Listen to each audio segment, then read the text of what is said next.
After returning from Las Vegas for 3 days this week, the man took the transit with rush hour crowds to and from work until he showed up at a Toronto hospital on Wednesday. The individual identified that they had the onset of cough, a mild cough, and that's the primary symptom. The man, who's in his 40s, is now recovering at home.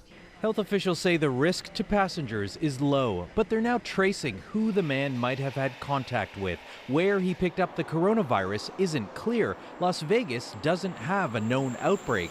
Officials predict it's only a matter of time until the virus will be passed on locally. Should we find ourselves in a circumstance where we're seeing there's local transmission, we need to start changing our approach then. The TTC is already doing that, disinfecting vehicles more frequently. As for passengers, I'm not very concerned.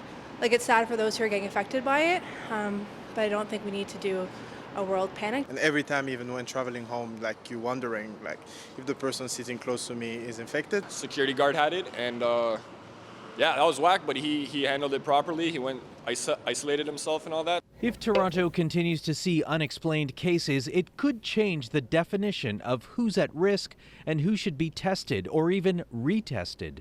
And I know that in other jurisdictions, they've gone ahead and tested individuals who are, for example, ill with severe respiratory infections. So it might be now looking for the virus in cases that did not have clear exposure.